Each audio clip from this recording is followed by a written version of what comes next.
Okay, how's that? Blue to blue to blue.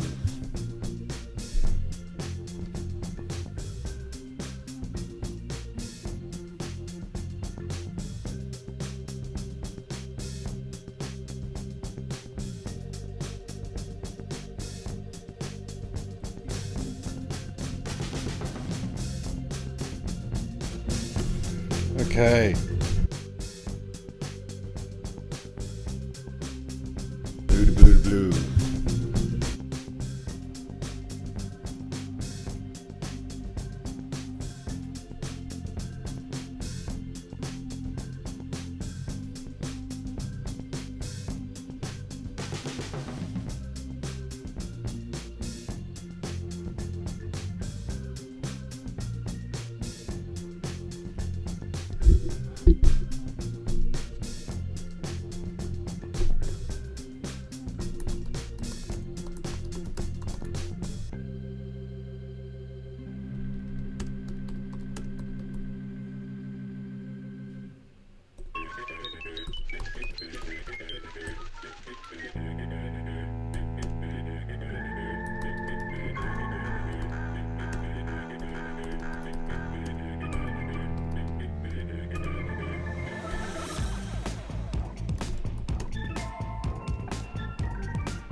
Ooh. Ooh. Ooh.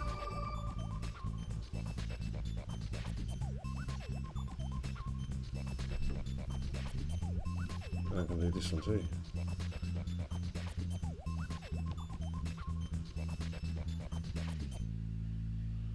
Same here.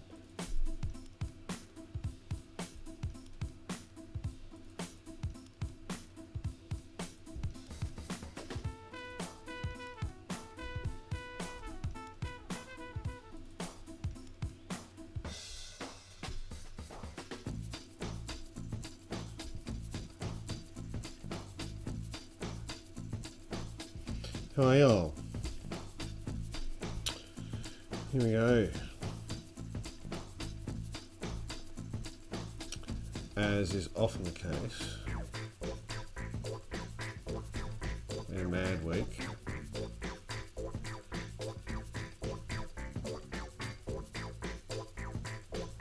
for some reason my other camera looks red. Don't know why.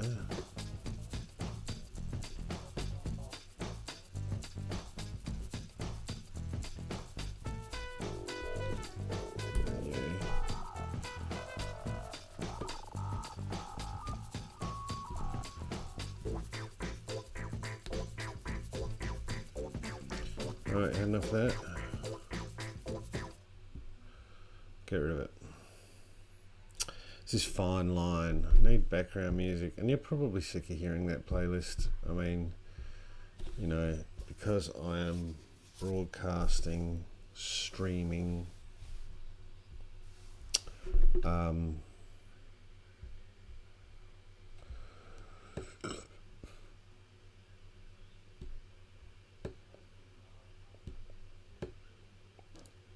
particularly on YouTube.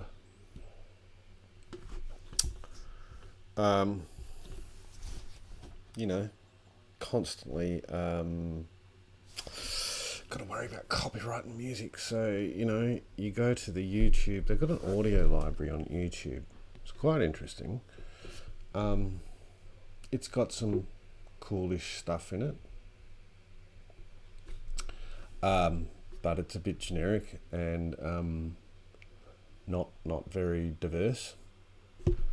So being polite, in a nutshell,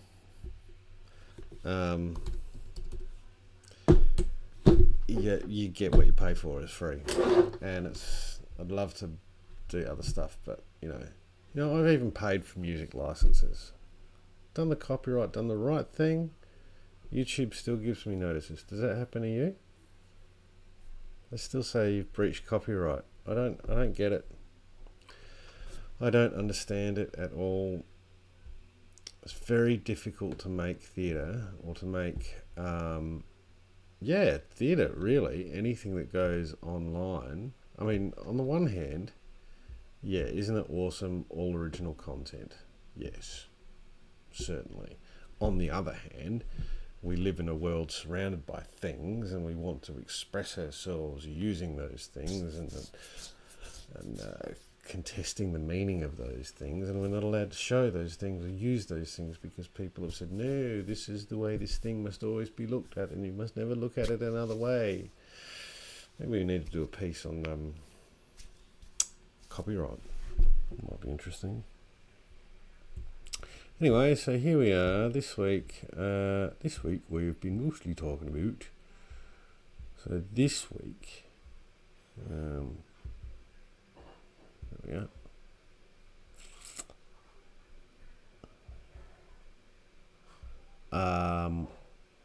Let's bring the bottom up of that one a little bit. Yep, that's better.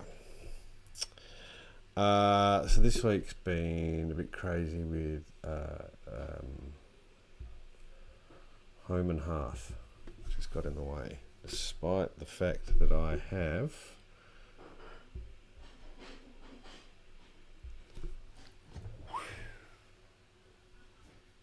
tweet me. Use the hashtag webtheatre, RE, because we're Australian. Web theatre. Use that hashtag. And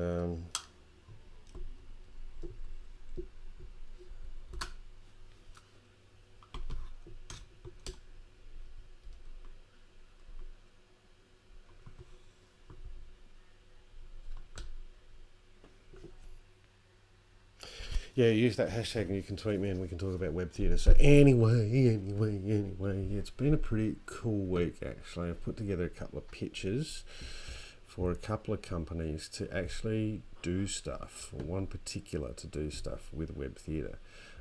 Really exciting actually. Hope that one comes off. And as part of that, I had to... Let's get rid of you. As part of that, I had to put together a little pitch package. So I did that. I won't show you the one I made for them because, well, that's theirs. But if you're keen, jump online at, I don't like that green light, that's a little bit better. Oh, but that makes me fuzzy. Maybe I have to do it there. A bit better.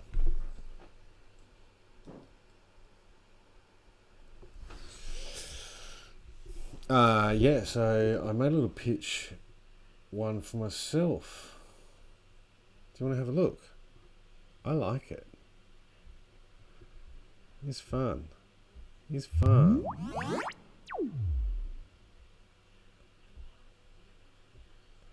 Yeah. So this is my Vimeo page.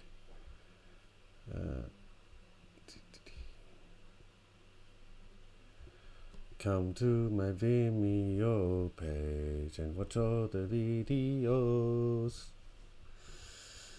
So yeah, I've been doing a few things. You can find little trailers or edits of other little clips and videos and things I've made. But this is the previous pod vlogcast. Wasn't that what we called it last fortnight? Pod vlogcast. Okay, have a watch.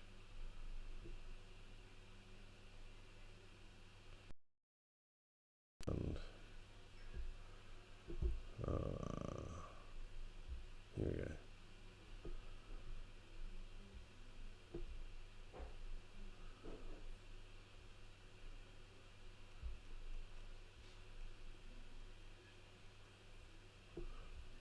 Seriously, look at this gorgeous bunch of people. You can wave because you are actually being live streamed. I know! Hang on. Fuck that up for you. Want to watch it again? Seriously, look at this gorgeous bunch of people. You can wave because you are actually being live streamed. I know!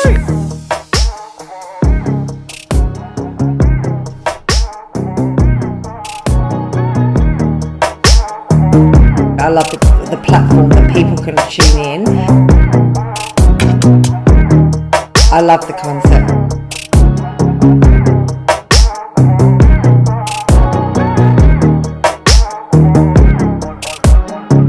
That's the exciting part, is seeing the workings, the workings of what's going on and how it gets pulled together.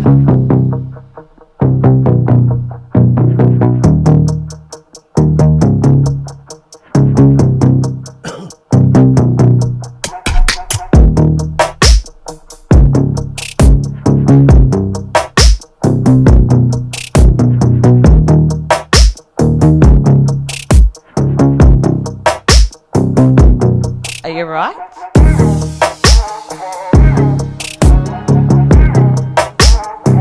Oh, beautiful. And you need to come in here.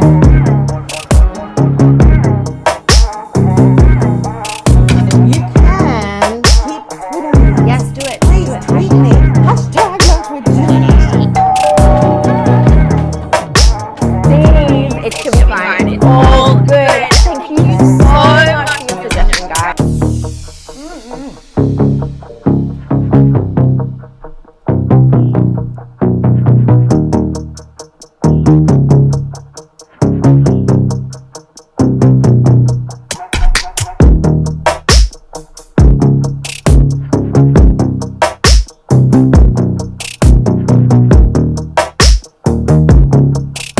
I definitely didn't realise it was pre-recorded because the timing was spot on.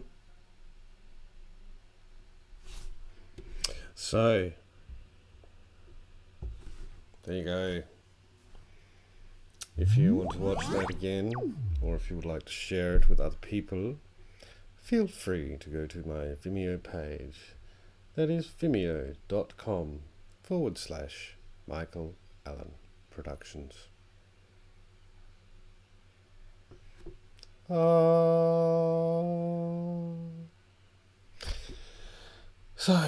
Anyway, on top of that, got a draft back, got revision notes back from a draft of the first chapter. Now, it's still a long way to go, and I've got to admit, I'm probably struggling to find my voice a little here.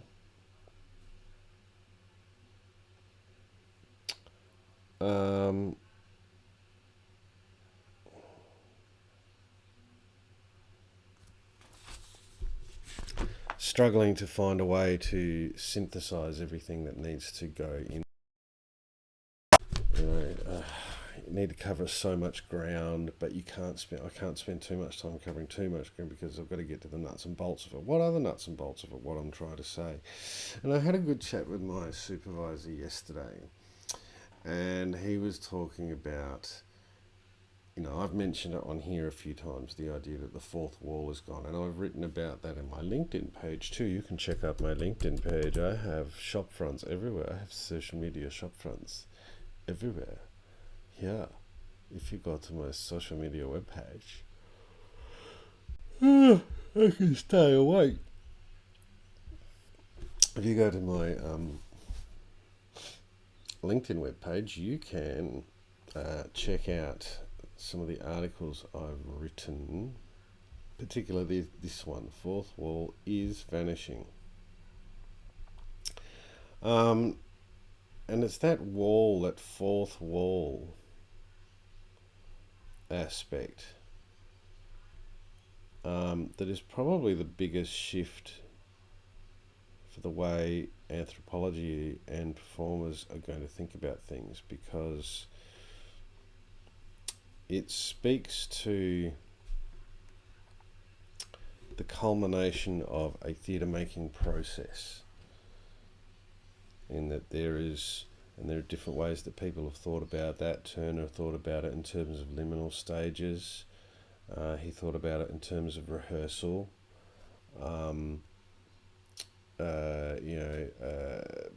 Schechner, Grotowski, Artaud, they took that liminal stage of Turner and they wanted to explore the liminal, the transformative, transcendent kind of moment.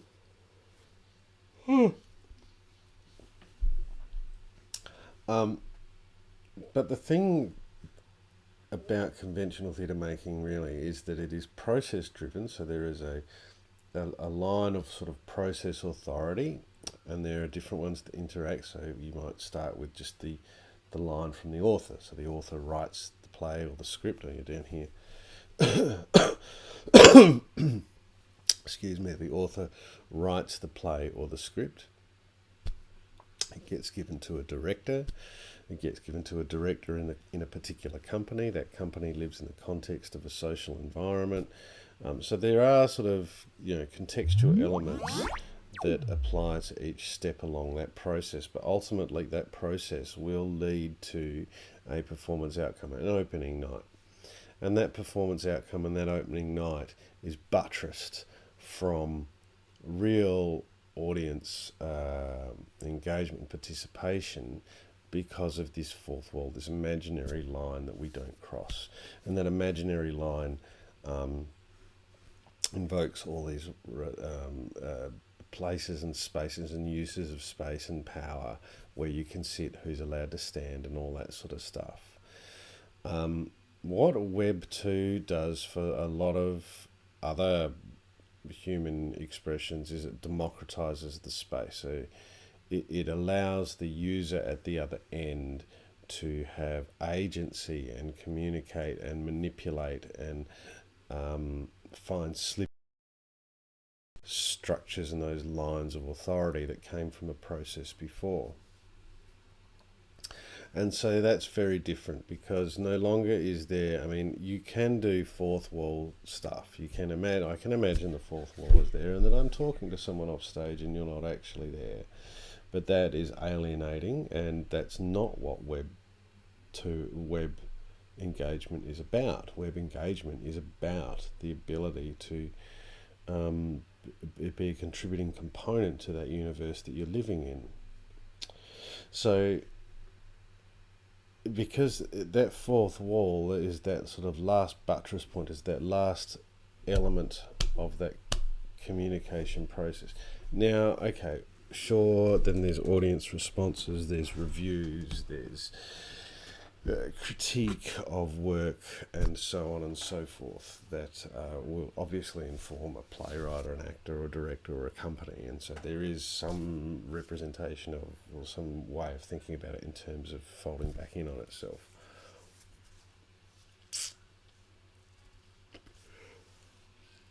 But that is a process, that is a feedback loop that comes from a completed product, a thing. The play has been performed and it has been done, and we observed it, and then we consumed it, and then we, regurgitated something. But in live stream web-based engagement, where those things are dislocated, time and space is dislocated. You might be watching me right now. Doesn't look like you are. Or you might be watching this later, or you might be watching the edited highlight reel. You might be watching the edited highlight reel.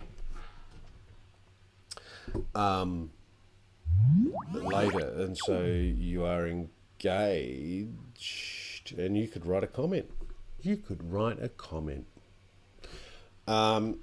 And then I'll see that comment, and then I'll get back to it. And so the event still keeps going, even though the liveness, the broadcast is over.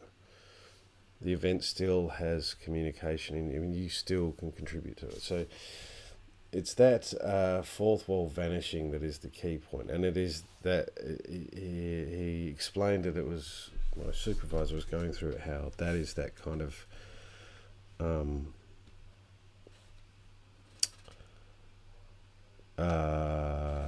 that's the big shift in place and space. Theatre works in place and space. It always has it. It's got to place and space. You've got to go to the venue. You've got to sit in the stalls. You've got to place, space. Yes? And place has those orders to it, unless it has that fourth wall component which separates the audience from the action and makes them an observer.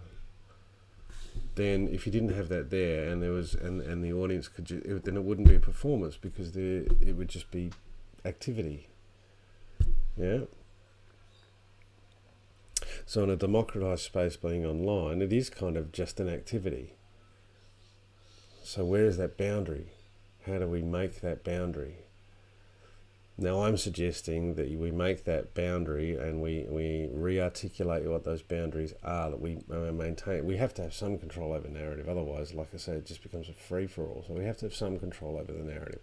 And we can control that narrative by operating at different layers of how the thing is put together, different layers of the process. So rather than a linear process, it becomes a layered process. Rather than cause and effect kind of thing, it becomes layer upon layer upon layer upon layer. Layer of camera, layer of editing equipment, layer of platform, layer of social engagement. We can at each one of these layers, we can shape and determine what is allowed to come through from either side. What information goes up through that layer, what information comes back from the audience comes back through. So there is still a process, but the process now is not thinking about it this way. It's thinking about it this way. Do.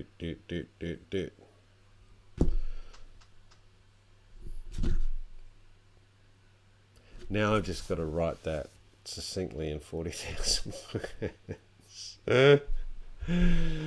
Anyway, I'll get back to that. So what's happening around the place at the moment? Well, if you happen to live in Little Adelaide, you will be flipping your lid, because today, oh my God, today, the Adelaide Fringe starts again,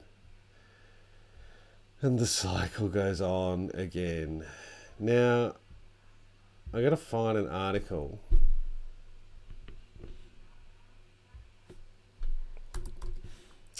I probably should have contacted Ben.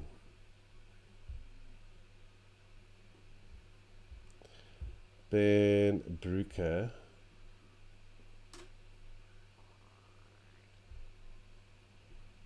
Ben Brucker.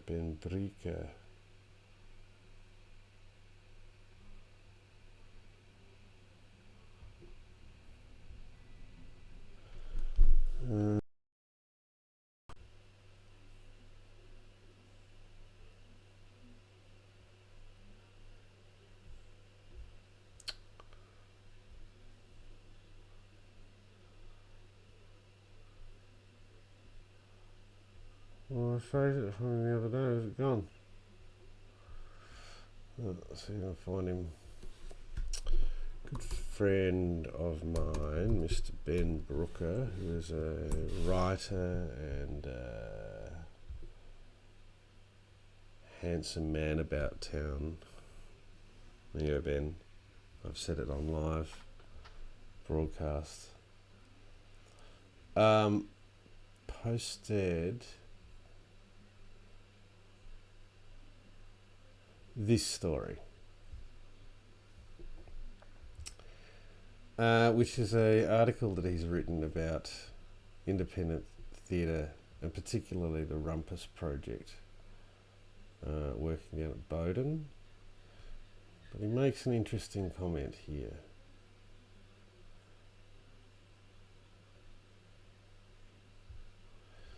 As the Fringe does little to develop local audiences and even less to support local artists, grassroots initiatives.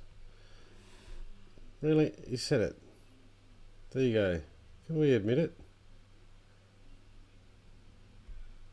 Fringe is awesome. Don't get me wrong. It's not like I want to abolish the Fringe. It's not like we would be better off if we didn't have it. It's not like I'm saying, at least we've got, those people that are going to come back and say, at least we've got the Fringe. At least you can go and see something. Yeah.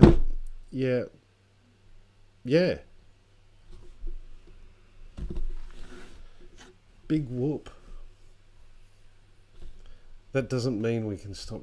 We stop questioning or trying to make it better or figuring out where what values or what integrity, the boundaries of that we want it to have. It doesn't mean we stop thinking about how can they do it better. Doesn't mean we stop thinking about what is their objective. Is their objective just a tourism function, or is their objective, real vocal, creative contribution to the discussion around the place? Draw your own conclusions, but read between the lines, people. I think you can tell what I'm thinking about it. Anyway, so here we are, Fringe. You've got all these different things: comedy, cabaret, theatre, circus and physical theatre, visual art and design, music, magic, interactive. It's not an arts festival anymore. It's a tourism event. I just can't. There you go. Don't even have to read between the lines. Just fucking feel that it is.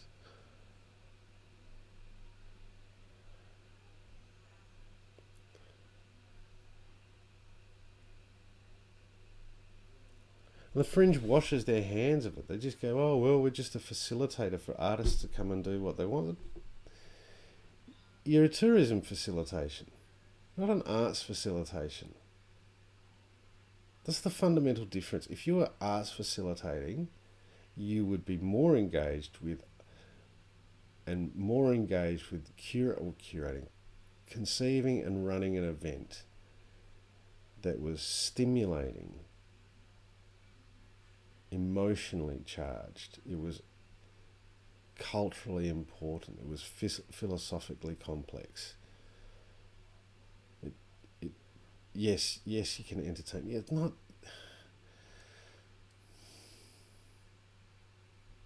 You know what I mean? Instead of just.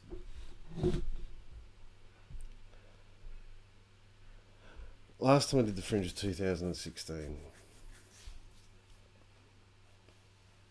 It's the last time I produced a show on the Fringe. Last time I was in it was probably 2017, 18, 17, probably. So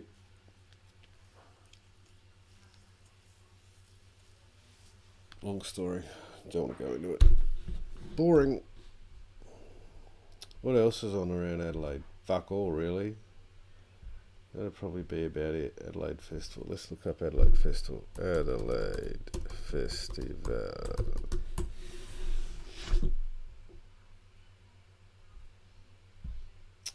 Okay, so if... Okay, good. That's good. So if the Fringe is your kind of everyday cultural tourism trap, then your Adelaide Festival is your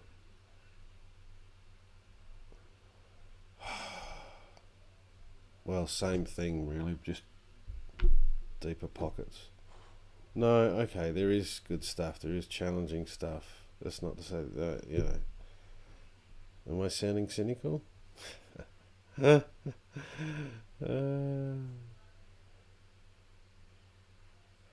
okay, I haven't really looked at any of them.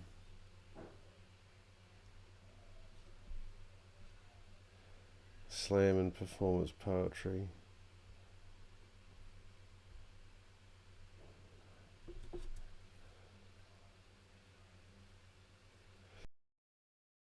And am I rambling today?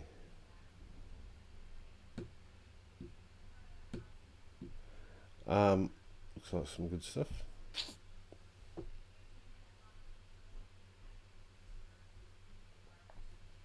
Tim Minchin. 60 years at the festival this year. There you go.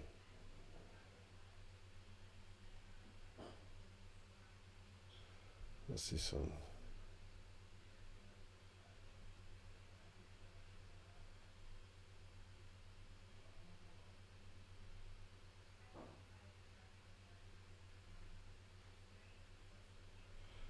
All very European. We do have the Australasia Festival, though, so, you know. Well, that's the other thing Ben talks about.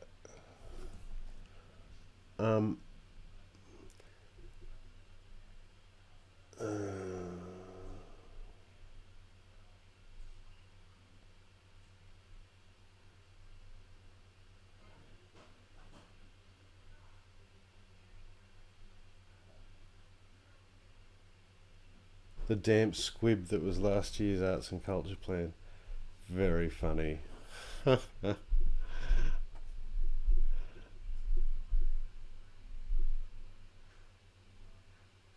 Ah, fuck. Here's another thing that fucking shits me, man. Talk about democratisation.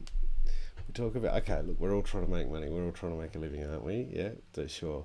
But we're talking about democratisation. We're talking about access to arts. We're talking about stimulating cultural discussions. We're talking about all of that sort of stuff. And then you go to the biggest arts advocacy website in the country and it's a paywall. Now, I get that. Yes, I get that. We all have to make money. But why are you charging? Why are they charging? The people who are getting the most benefit out of these articles, there you are there, I've got to keep track of where my camera is turning. The people that get the most potential benefit out of these articles, right, are the people who are in small, medium sector arts work, right? They're the ones that are really going to get the most out of reading these articles, being on the pulse of what people are thinking in journalism and all the rest of it. And yet we're the ones that have to go through a paywall to get to it. Like, you know, we are scrounging for what few shekels we can find to feed ourselves, let alone pay for... Fucking gives me the irrits. And I love this line too. You said it, Ben. You've said it. I think it's a conversation that needs to be had more loudly. Right? Let's get it out there.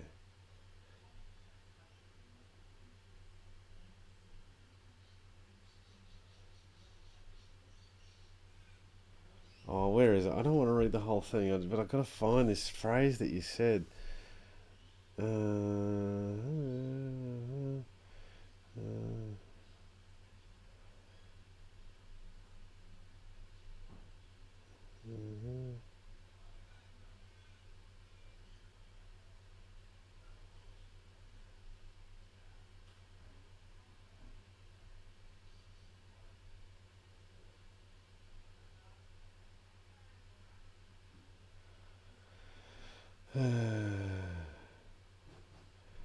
A festivalised culture that sees investment in the arts as a question of capital works and tourism rather than building a strong and sustainable local scene.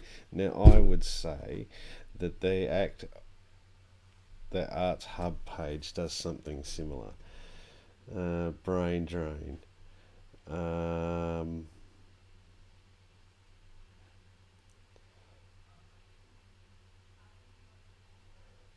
Yeah.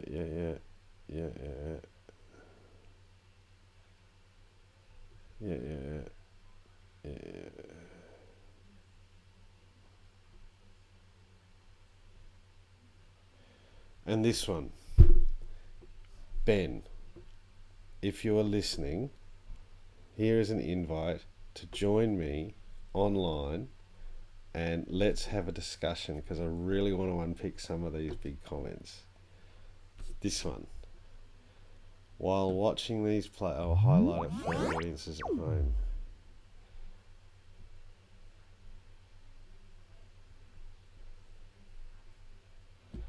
While watching these plays, it was hard at times to escape the feeling of being in the presence of a venture run by friends for friends, a club to which all but a like-minded few need not apply.